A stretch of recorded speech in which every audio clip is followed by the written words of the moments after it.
கேப்டனை நாங்கள் நேரில் பார்த்து ஒரு நண்பரா தோழரா நாங்க அந்த அளவுக்கு பழகணும். அவர் ஆட்சியில அரசியல் ஆரம்பிச்சப்போ நான் ரசிகரா இருந்தப்பையும் அவர் நடிகரா இருந்த நாங்க சின்ன புள்ளையில இருந்து ரசிகரா இருந்தோம். அவரு நடிகரானது இல்லாம அரசியலுக்கு வந்ததும் நாங்க அவர் தொண்டரா மாறி எங்களால் முடிஞ்ச ஏழைகளுக்கு கேப்டனும் சரி அவருடைய சேர்ந்த தொண்டர்களும் சரி இயன்றவரை இல்லாதவர்களுக்கு கொடுத்து உதவி செஞ்சுட்டு தான் இருக்கோம்.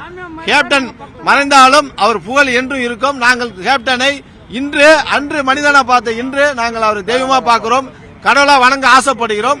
அதனால் கடவுளா வழிபட்டு கொண்டிருக்கிறோம். போன ஆண்டு மாலையிட்டு குரு பூஜையில் முன்னிட்டு வந்தோம். இந்த ஆண்டு இருமுடி கட்டி நாங்க பக்தராகவும் அவரை நாங்கள் தெய்வமா மதித்து இன்றும் இருமுடி கட்டி வழிபட வந்திருக்கிறோம். நாங்கள் நேர சென்று அந்நியார் இடத்தில் போய் அவர் வாழ்ந்த இடத்திலே இருந்து நெறிக்காய் அடிச்சு உடைச்சி நடப்பயணமாக செலுத்துறதுக்கு நாங்கள் வந்திருக்கிறோம்.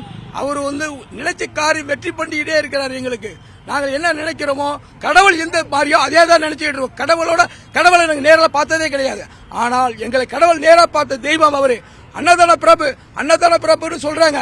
யாரு இல்ல அன்னதான பிரபுன்னு அவங்க ஐயப்பனை சொல்றாங்க. அன்னதானம் அவர் போட்டதுல கடவுளை பார்க்கல. எங்க கடவுளை நேரில் பார்த்திருக்கோம். இன்றைக்கும் அவர் இறந்து மக்களுக்காக சாப்பாடு அன்னதானம் பண்ணிட்டு இருக்கார். அவர் தான் கடவுள் என்று நான் நிரூபித்து நன்றி சொல்கிறேன். வணக்கம். கேப்டன் சாமிக்காக 48 நாட்கள் விரதம் இருந்து இருமுடி கட்டி கேப்டனை தரிசிக்க வந்துள்ளோம்.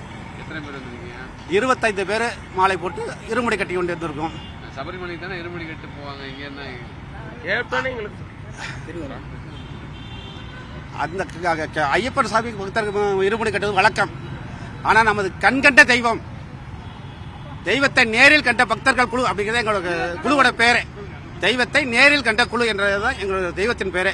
கண்கண்ட தெய்வமாக நாங்கள் வணங்குவதால் அவருக்கும் இருமுடி கட்டலாம், நெய் அபிஷேகம் பண்ணலாம் என்பதற்காக இருமுடி கட்டியிருக்கிறோம்.